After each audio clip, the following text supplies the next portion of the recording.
Good afternoon. We're at 3701 Washington Avenue, Evansville, Indiana.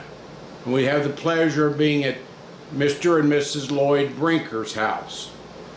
And we're going to talk about Lloyd's and Martha Brinker's experiences in World War II. We're going to concentrate on that plane in the background, the C-46 flying the Hump. And we're going to talk about a few things about the Hump, and then we're going to talk about all the things that went up to getting to the Hump by Lloyd. Now, Lloyd, I want you to tell the audience your birth date and where you were born and your mother and father's name. Okay. My birth date is 3/12/21, 1921. And you want my mother's mother's full name and your dad's full name. Okay, my mother's full name was Norma Caroline Schrader Brinker. And of course dad's was John Brinker. Did he have a middle name? Yeah, Jeppy. Jeppy, okay, all right. And his birthday was 1/18/1896. Okay.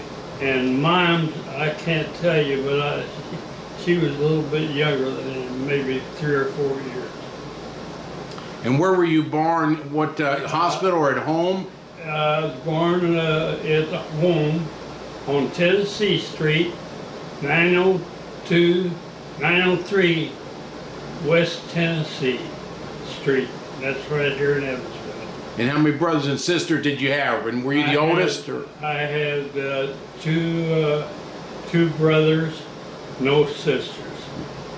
And they both ended up as dentists. They are dentists. And what else? And then you went, where did you go to grade school and high school, Lloyd? Okay, I went to Henry Reese Grade School and Central High School downtown. That was the old Central High School. And he graduated from there in 1939. From then on, I just had a couple years working at Sunbeam Electric, and about that time is when the war started.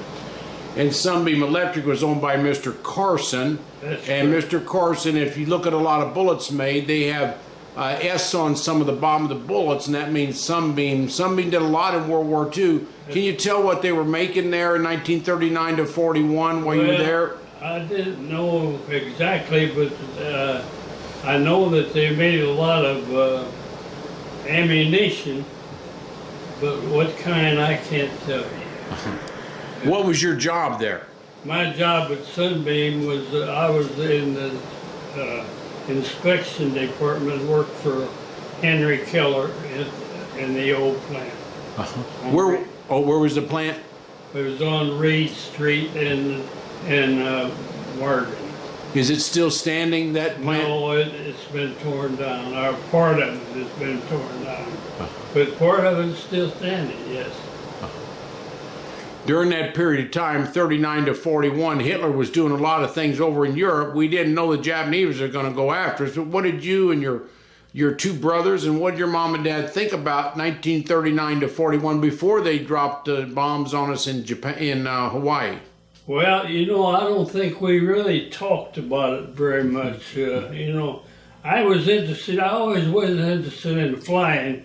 I was in the CPT program here in Evansville before I got into the service, and civilian pilot training, and we just flew small ships, you know, but we didn't think about any war. Well, you did CPT, civilian pilot program. Now you were ahead of the hounds for most people at that time. many pilots that worked in World War II had no training before. Yeah. You always must have wanted to fly. Where was your training? Down in Owensboro or Henderson or Evansville? There were several places that trained people. And tell us a little bit about that training and what kind of plane you flew in that, and what years you flew. Well, that was, like I say, it was before the war, and the training that we got, I didn't do much flying. It was mostly ground school, and it was taught by Art Schrader, who was a friend of ours, and he taught us a lot about the ground school, but the actual flying, we didn't do much flying. How did you get in that program? Where was it offered, at Central or somewhere else? No, it was offered, I guess, to just about anybody that passed the test. You know, they had certain criteria that they had to go through, but it was very interesting, and ground school, of course, very important. Now, your two brothers and your father and mother, did any of them want to fly? Well, my one brother, Glenn, who is the youngest one, he has since got quite a few hours in pretty sophisticated aircraft, and he and I bought us he has a place up in northern Indiana on Oliver Lake, and we got a float plane up there, and we've had a lot of fun with that float plane. We've sold it now. We don't have it now. Not many float planes around Evansville. A lot in Alaska and northern part of the United States. That's pretty rare to have a float plane. The landing on that and the taking off is a little bit different than another plane. Can you tell us how the float plane's different than regular planes? Well, it's a lot lower. You know, you don't have the maneuverability that you have with smaller planes, but it's a lot of fun, and coming down on water is a whole different perspective than landing on concrete. Okay, and then I'm going to ask this lady next to you named Martha how both of you met here. Now, Martha, I want to know how Lloyd found you and where he found you. And first of all, maybe before you tell us how he found you, maybe you could tell us where you were born. What street did you grow up? And give us your full name and your mother's name and maiden name and your dad's name. First, your full name and your birth date. Martha Jean Apple Swander Brinker. Okay, good. Okay, got a lot of names there, but that's exactly how it should be said. And you were born what date, Martha? May 27, 1927. Okay. And then were you born in home or in a hospital? I was born in Deaconess Hospital. Uh-huh. And then where did you grow up? What street and in Evansville? Well, I started out on Division Street, which is now the expressway. And then I moved to Mill Road and went to Rice High School. And then how many brothers and sisters did you I have? had one brother. And was he older or younger? He was younger. Did he go to the war or not? He was in the Korean War. Okay. All right. Now, mom and dad, can you give me your mom or your dad's full name and maybe birth date? His name was Fred Philip Apple.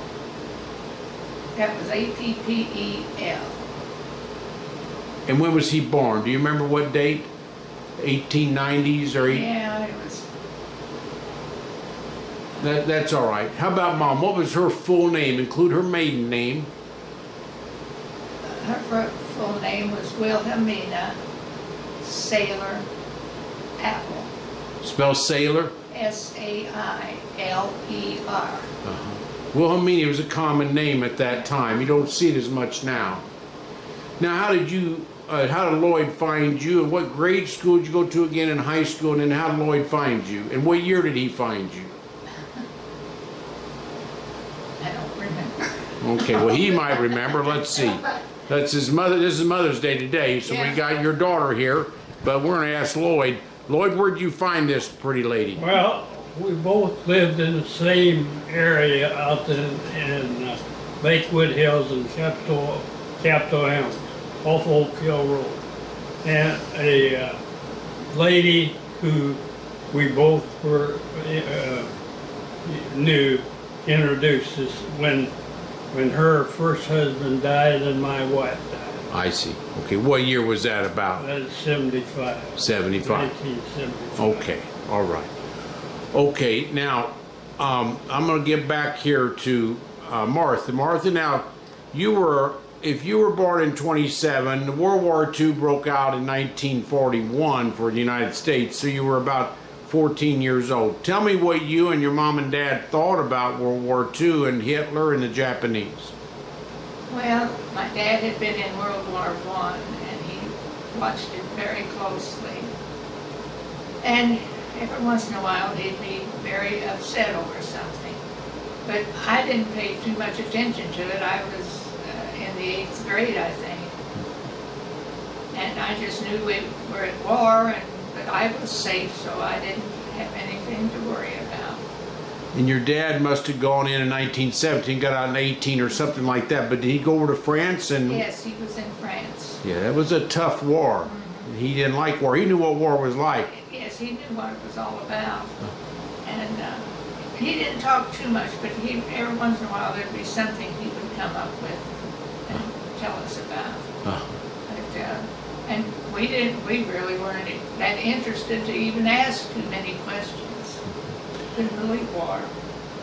Do you know where he was recruited and where he left for France and the United States? Probably, I don't know. yeah. That's a pretty hard question.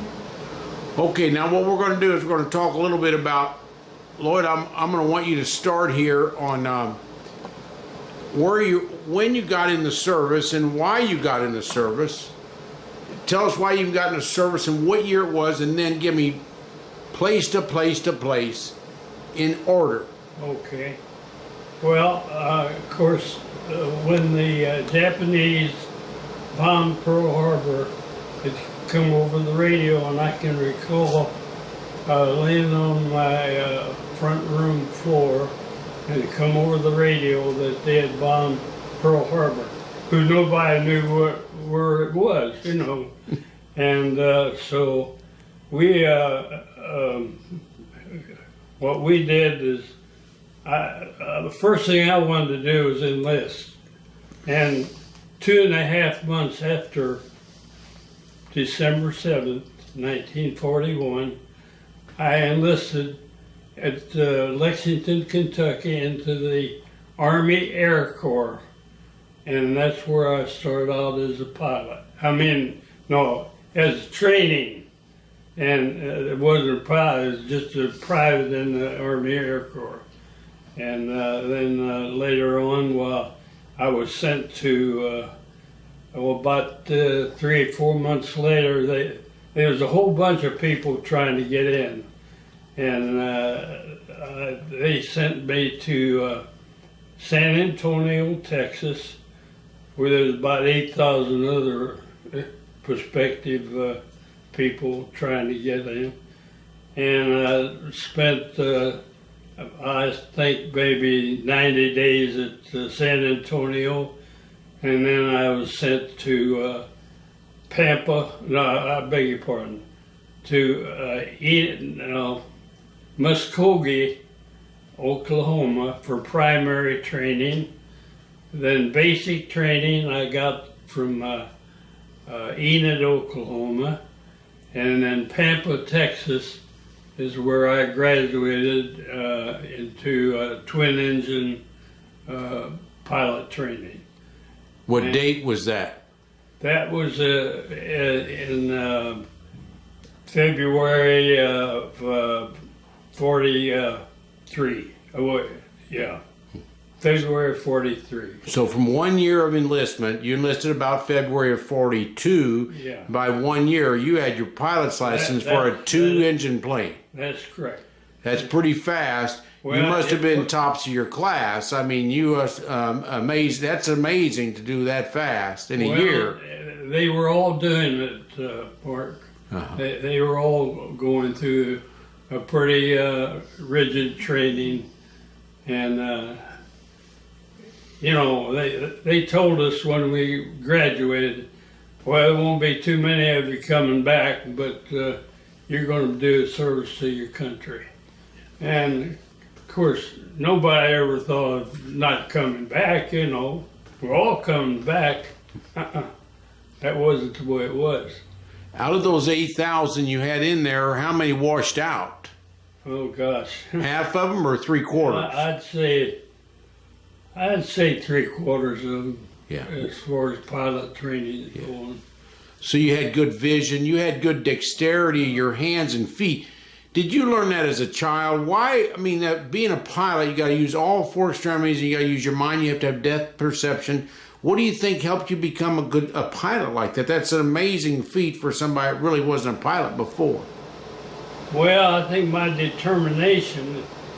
I always loved flying, you know, and I mean seeing airplanes and just going out and taking rides with people, different people. So that's what I loved about it. And I knew that if I didn't end up as a pilot, I'd be right up in front on the ground troops, and I didn't want that. So that was another reason I was so determined to be a pilot. In 41 and 42, you joined 42 to 43. That during that 1 year, was most of those gentlemen your age? Are they older or younger? They're most my age.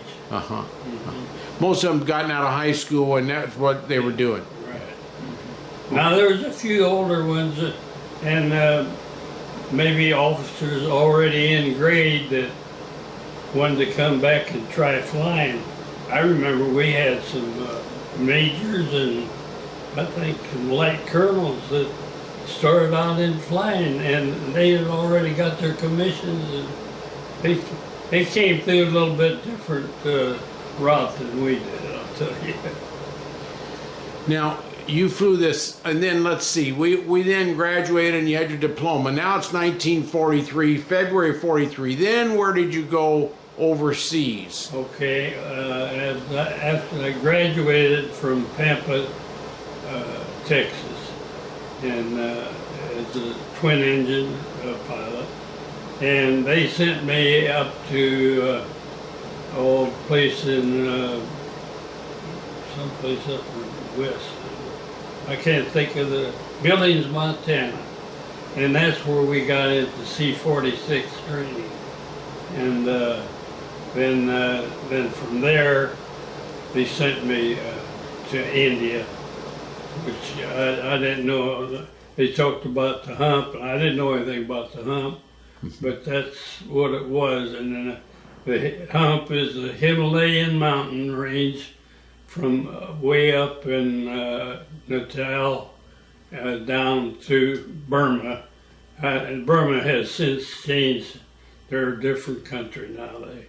But anyway, that's where the highest mountain in the world is. But down where we were flying over it, wasn't quite that high. It was maybe 15 to 18,000 feet.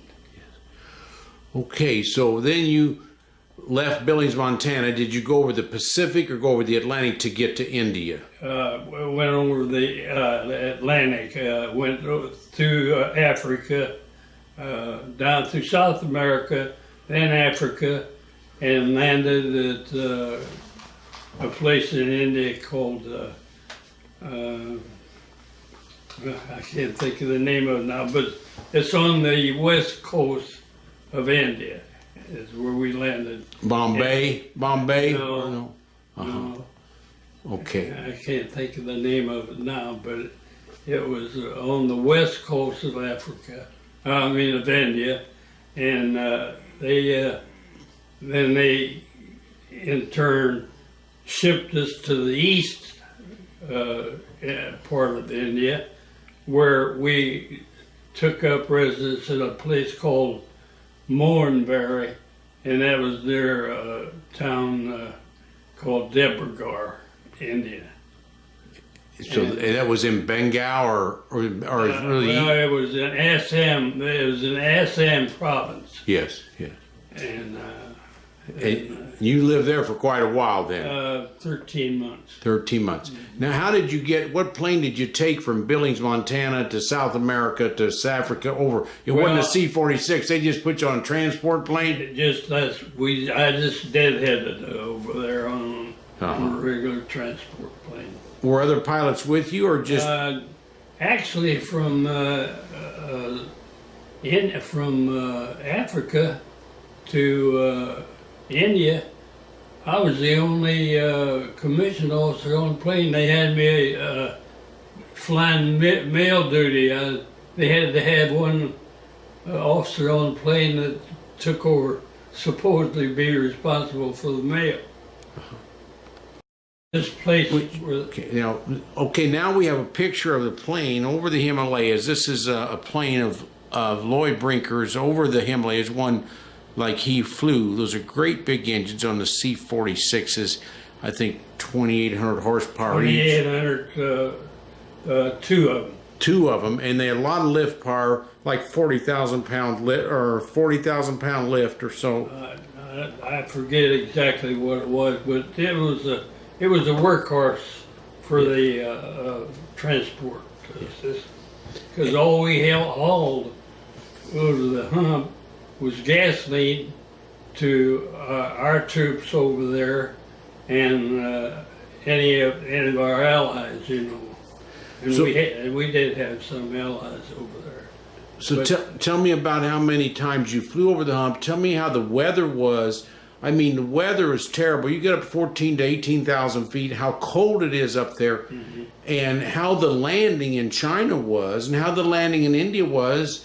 Just go over several trips. And well, like you say, the weather was a big factor over the Hump. It was never what you'd call good. Always thunderstorms and bad weather. And of course, when you're in the service like that, you don't say, no, I'm not going. You go. And because they had a weatherman with the Air Force or Air Corps that predicted what the weather was going to be, but it was always wrong. So anyway, the big thing about the weather was that we didn't have any strict rules, and we did have certain altitudes that we were supposed to fly if we flew them, but everybody didn't adhere to those particular rules. And a lot of times the pilot would come on and say, well, I'm at 18 so far on my route. The route was usually 3 or more hours, and I'm practically in the center of the Hump, and I'm at 18. Well, about that time, somebody said, well, I'm at 18 on the same route, and so, you know, it wasn't too comfortable, and we lost quite a few people. Mostly, if a plane went down over the center of the Hump, they didn't even look for them because they didn't have helicopters or anything, and there's no place to land anyway. And all they did, they just gathered up all his belongings and sent him home to the parents because they knew they couldn't find him down there, especially with the Naga headhunters. And I heard stories about that, what they've done to some, and also what the Japanese did to some of our men that went down too. So it wasn't a picnic, let's put it that way. And you would carry a lot of gasoline. Mostly gasoline for the troops in China that were defending against the Japanese trying to cross the main river there. Yeah, that it with the Salween and the Yangtze, and there's about 2 or 3 rivers there that we went over, and we were carrying 55-gallon drums of gasoline. They usually had about 20 to 21 of those laced into the plane, and they had to be laced in there too because it got so rough up there. But the thing about it was, if they started leaking, and when you get up that altitude, if you got a leaker, it'll start, spilling out into the plane. So you had to get rid of it. So you had to have the co-pilot or radio operator go and push it out of the escape door, which happened several times. And how many people on your plane? There was actually, we started out, we had a crew chief plus the radio operator and the pilot and co-pilot. But they finally were flying the crew chief so much they got rid of him, and we didn't have any crew chief. And all we had was a radio operator, which wasn't too satisfactory. And the time we got to China, it was a whole different ball game. It was cold over there, and it was hot. China was quite a bit higher. Their altitude was around 5,000 feet, the runways. So and besides, they had a lot of little mountains around, and you had to be pretty careful. You could only descend when the radio transmitter told you it was safe to do that. Well, the only way they knew is at a certain altitude you're going to run into mountains, so they'll let you down maybe 5,000 feet till you get down to around 10,000, and then from then on they try to watch you a little bit closer. And luckily, most of us made it through. Now, the weather's a problem. You had a lot of clouds. Did you fly by instruments? Because you couldn't see things half the time. That was really the beginning of instrument flying. It very much instrument. In fact, you might say most of it was instrument.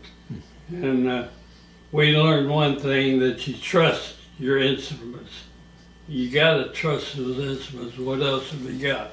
Nothing. And your landing strips in China, how sophisticated were they? Well, they weren't that sophisticated.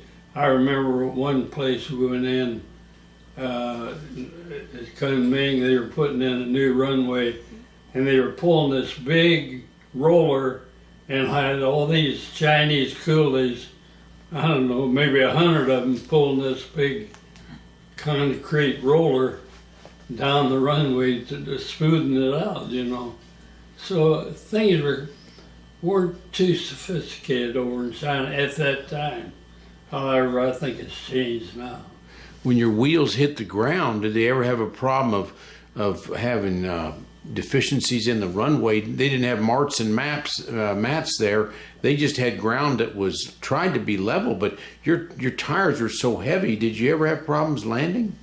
Well, luckily I never had a problem on landing. My biggest problem was I did lose both engines over the middle of the hump one time. Both engines? Both engines, carburetor ice. That was our big thing.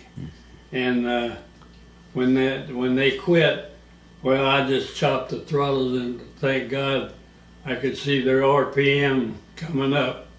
So they started again. How much altitude did you lose? I didn't lose too much, maybe 3,000 or 4,000 feet. But what I knew, I was in kind of a safe place. But I was praying. Carb ice is a problem for all pilots today. They all have to still watch it, but you really had a problem. Yeah. Carb ice locks things up, and sometimes you don't get out of it. Yeah, that's right. And did you have fighters like P-47s, anybody protecting you? And did they get up to your altitude or not? Oh yeah, they had they had some P-47. They had P-51s later on, which was a better ship. And of course they couldn't fly in any weather. They just had to be up on top of the clouds or somewhere, you know. So, but the fighters couldn't go for the weather. But they were protecting us all they could. Did you have any encounters with any Zeros or any German planes over there? I never saw a Zero or never saw a German plane. Of course, they weren't flying too much because they couldn't stand that weather either, you know. Oh. Were the Chinese grateful to you, bringing all the supplies over to them? And did you ever bring any Jeeps over in the back of that plane, or mostly just gasoline? No, just gasoline. Just gasoline. But I don't know. I couldn't tell whether they were grateful or not, you know. And when you left India, then you left it probably in '44 sometime. That's correct. Why'd you leave it then? Why did I leave it? Because I got my required amount of hours in, which at that time was 650 hours that you had to fly over the hump on instruments to be ready to come home or qualified to come home. And actually we got, for 300 hours, we got a distinguished flying cross. For 450 hours, we got another air medal. And then for 600 hours, they put our name on the list to come home. And then we only had to fly 5 more sorties to get on, to be on the way home. How many total sorties do you think you did? Do you remember at all? How many what? Sorties did you do, or how many flights over the hump did you do? Yeah, okay. It was, at that time, it was 75. 75. Mm-hmm. What was that about average of most people? Yeah, most of them same amount. Uh-huh. Yeah.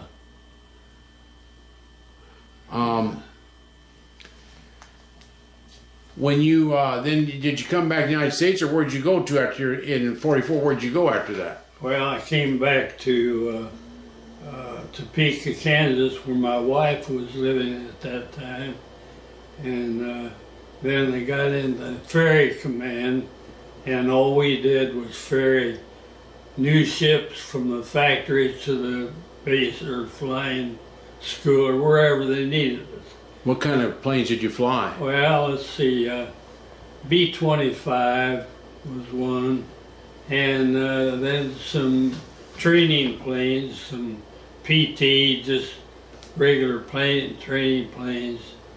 And well, and then later on, when we got into the big stuff, like the B-29s, I never did actually get to be pilot on the B-29, but I did get to be co-pilot. And that was like going from a Ford to a Cadillac. And it was quite an airplane. And that's the one that bombed, put the Japanese out of business. Yeah, the Enola Gay had the atom bomb on it. It was a B-29. Yeah. What did your thoughts about war and that we won the war, and how future generations need to think about their freedom? Well, I tell you the truth, Mark. I don't think that they're teaching the younger people the perils of war, or the satisfaction of getting through, or or even giving anybody that was in the service the amount of credit they had coming. Actually, we saved a whole generation or several generations of people by beating the people like Hitler and Hirohito. So I think more about history and more training in that area would help things. Do you have any comments for anything else, or Martha? Do you have any comments about anything that about war and how children today need to? You lived through World War II, and how children maybe need to think differently about war and their country. Well, I think we should, but I don't know how to go about that. Yeah. Well, I don't think everybody else does either. I'm going to zoom in, and we're going to hear a poem. This is a picture of that C-46, and a poem was said a lot about when these pilots were flying, and Carol, who's Lloyd and Martha's daughter, and will say the poem, and Mike, their son-in-law, will introduce what the poem was. So we're going to listen to this as we see this plane in the background. Mike, you go ahead. Hump pilots, off we go into the wild blue yonder, climbing high into the sun. These famous first two lines of the Air Force song came originally from a song titled Army Air Corps. Robert MacArthur Crawford wrote the lyrics and music in 1938. The Hump was a name given by Allied pilots in the Second World War to the eastern end of the Himalayan mountains, over which these Hump pilots flew military transport aircraft from India to China to resupply the Chinese war effort and the units of the United States Army Air Corps based in China. And here's the poem by Carol. The poem's titled High Flight. Oh, I have slipped the surly bonds of earth and danced the skies on laughter-silvered wings. Sunward I've climbed and joined the tumbling mirth of sun-split clouds and done 100 things you have not dreamed of, wheeled and soared and swung. High in the sunlit silence, hovering there, I've chased the shouting wind along and flung my eager craft through footless halls of air. Up, up the long delirious burning blue, I've topped the windswept heights with easy grace, where never lark or even eagle flew, and while with silent lifting mind I've trod the high, untrespassed sanctity of space, put out of my hand and touched the face of God. Thank you. And lastly, we're going to zoom in on that plane next to Lloyd. Right there is a C-46 two-engine plane with close to 40,000 lift pounds. Really, it was a 2,800 horsepower engines. There's a silhouette of it, or a side view of it, and then then all Lloyd's medals in the background there. You see his shadow box there that has his wings there and all the things from the Hump that he had. So we're very fortunate to be able to talk to you and Martha today. Lloyd, thank you for your time, and I'm sure we've forgotten something, so we'll come back and do it another day, but we'll get a copy of this to you and all your family. Thank you very much, Mark. Appreciate it. Thank you for your service to the country. Yes.